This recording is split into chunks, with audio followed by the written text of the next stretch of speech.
Hello guys, ಈ ವಿಡಿಯೋದಲ್ಲಿ ಈ ಸ್ಯಾಮ್ಸಂಗ್ನ ಸೌಂಡ್ ಬಾರ್ ಜೊತೆ ಈ ಸಬ್ ವೂಫರ್ನ ಹೇಗೆ ಕನೆಕ್ಟ್ ಮಾಡೋದು ಅಂತ ಇವತ್ತಿನ ವಿಡಿಯೋದಲ್ಲಿ ಹೇಳ್ಕೊಡ್ತೀನಿ. ಯಾಕಂದರೆ ಇದ್ರ ಜೊತೆ ಕನೆಕ್ಟ್ ಮಾಡೋದು ಅಷ್ಟೊಂದು ಈಸಿ ಅಲ್ಲ, ಮತ್ತು ಇದ್ರ ಜೊತೆ ಕನೆಕ್ಟ್ ಮಾಡೋದಕ್ಕೆ ಯಾವುದೇ ವಯರ್ ಕೂಡ ಬರೋದಿಲ್ಲ. ಸೊ ಇದನ್ನು ಯಾವ ಥರ ಕನೆಕ್ಟ್ ಮಾಡಬೇಕು ಅಂತ ಯೂಸರ್ ಮ್ಯಾನ್ಯುವಲಲ್ಲಿ ಕರೆಕ್ಟಾಗಿ ಇನ್ಸ್ಟ್ರಕ್ಷನ್ ಕೊಟ್ಟಿರೋದಿಲ್ಲ. ಸೊ ಅದಕ್ಕೋಸ್ಕರ ಈ ವಿಡಿಯೋನ ಮಾಡ್ತಾಯಿದ್ದೀನಿ. ಈ ಸೌಂಡ್ ಬಾರನ್ನು ಈ ಸಬ್ ವೂಫರ್ ಜೊತೆ ಕನೆಕ್ಟ್ ಮಾಡಬೇಕು ಅಂದರೆ ಫಸ್ಟು ಇದನ್ನು ಟರ್ನ್ ಆನ್ ಮಾಡ್ಕೊಳ್ಬೇಕು. ಇವಾಗ ಟರ್ನ್ ಆನ್ ಆಗಿಬಿಟ್ಟಿದೆ, ಹೆಲೋ ಅಂತ ಬಂದಿದೆ. ಆ್ಯಂಡ್ ನೆಕ್ಸ್ಟ್ ಏನು ಮಾಡಬೇಕು ಅಂದರೆ ಈ ಸಬ್ ವೂಫರ್ನ ಬ್ಯಾಕ್ ಸೈಡಲ್ಲಿ ಇಲ್ಲಿ ಬಾಟಮಲ್ಲಿ ಬ್ಲೂ ಕಲರ್ ಲೈಟ್ ಬ್ಲಿಂಕ್ ಆಗ್ತಾಯಿದೆ ನೋಡಿ, ಈ ಬ್ಲೂ ಲೈಟ್ ಬ್ಲಿಂಕ್ ಆಗ್ತಾಯಿದೆ. ಆ್ಯಂಡ್ ಇದರ ಪಕ್ಕದಲ್ಲೇ ಒಂದು ಚಿಕ್ಕ ಸ್ವಿಚ್ ಇದೆ. ಈ ಸ್ವಿಚ್ಚನ್ನು 5 ಸೆಕೆಂಡ್ ಪ್ರೆಸ್ ಮಾಡಿ ಹಿಡ್ಕೊಳ್ಬೇಕು.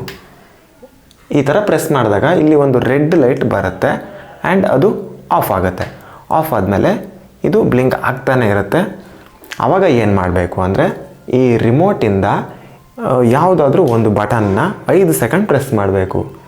ನೋಡಿ, ಇವಾಗ ನಾನು ಈ ಮೇಲ್ಗಡೆ ಇರೋ ಈ ಬಟನ್ನ 5 ಸೆಕೆಂಡ್ ಪ್ರೆಸ್ ಮಾಡ್ತೀನಿ.